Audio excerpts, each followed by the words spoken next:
Good evening, and welcome to our extended news bulletin. Tonight, we bring you updates from around the globe, covering a range of significant events. Let's delve into the latest developments. Earthbeat, pulse of the planet. Our top story tonight.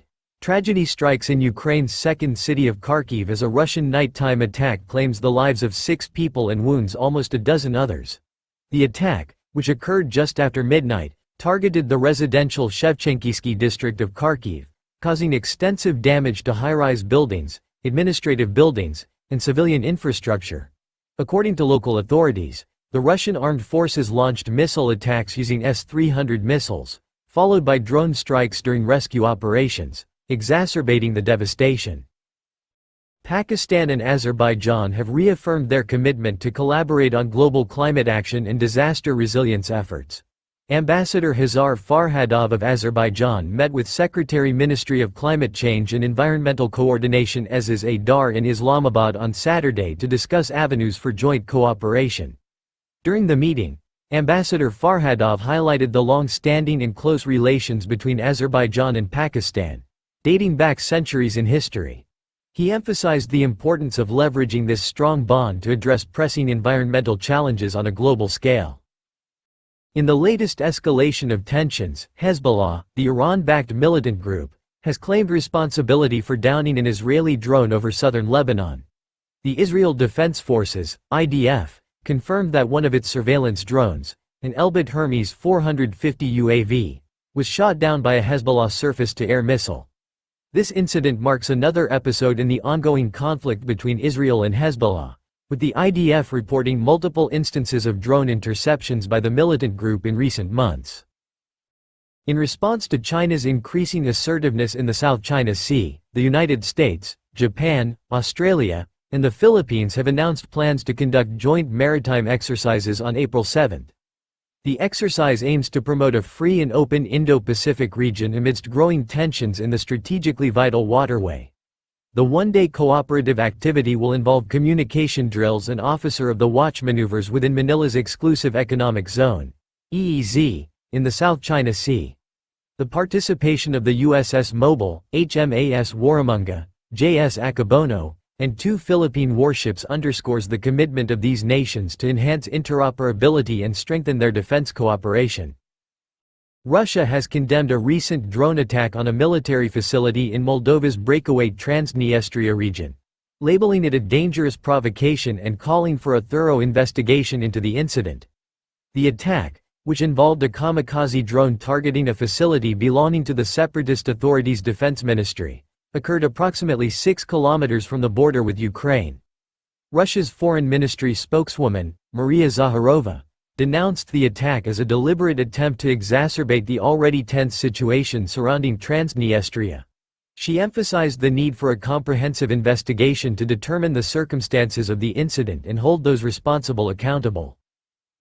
A dam burst near the Kazakhstan border in the city of Orsk, prompting Russia to evacuate nearly 4,500 people in the Orenburg region of the southern Urals due to flooding. Emergency services worked tirelessly through the night to manage the aftermath of the dam breach, which affected over 6,000 homes following torrential rain.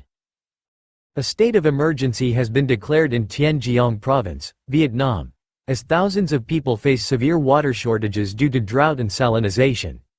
The prolonged heatwave has exacerbated the situation, leading to drought and saline intrusion, particularly affecting the Tan Phu Dong area, located 60 kilometers south of Ho Chi Minh City. Salinization has severely impacted crops and thousands of households in the region, where approximately 44,000 people reside. In the southern Red Sea, the European Union's naval mission, Aspides, has intercepted a missile attack launched by Houthi-controlled territories to protect merchant ships. The German frigate, Hessen, successfully intercepted the Houthi missile, as confirmed by Aspides in a press release. The mission emphasized that the action taken by the Hessen was effective and prevented any harm to seafarers and merchant shipping.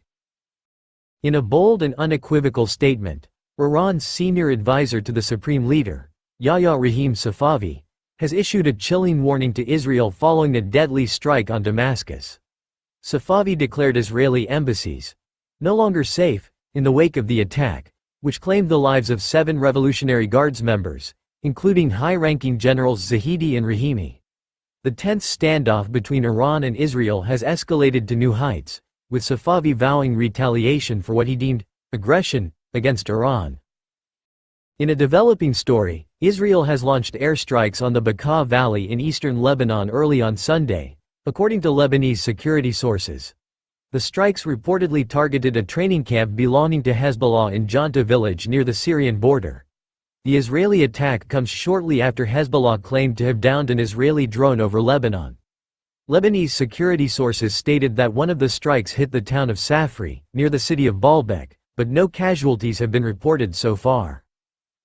In a significant diplomatic exchange, U.S. Treasury Secretary Janet Yellen expressed her concerns about China's excess industrial capacity during a meeting with Chinese Premier Li Qiang in Beijing on Sunday.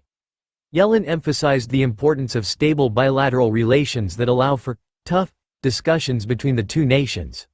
During the 80-minute meeting, Yellen highlighted the threat posed by China's overproduction of electric vehicles, EVs, solar panels, and other clean energy goods to producers and jobs in the U.S. and other countries. Li acknowledged the need for mutual respect and partnership between the U.S. and China, stating that constructive progress had been made during Yellen's visit. In a significant development, the Israeli military has announced the withdrawal of more ground troops from the southern Gaza Strip, marking a strategic shift in its offensive strategy. This move comes 6 months after the commencement of its military operation in the region. The decision to reduce troop numbers in Gaza is seen as a response to mounting pressure from international allies, particularly the United States, to alleviate the humanitarian crisis in the area. The withdrawal is also aimed at relieving reservists and easing the strain on the Israeli military. That concludes our special report. We will continue to follow these stories as they develop. Thank you for watching. Good night. Subscribe for further updates.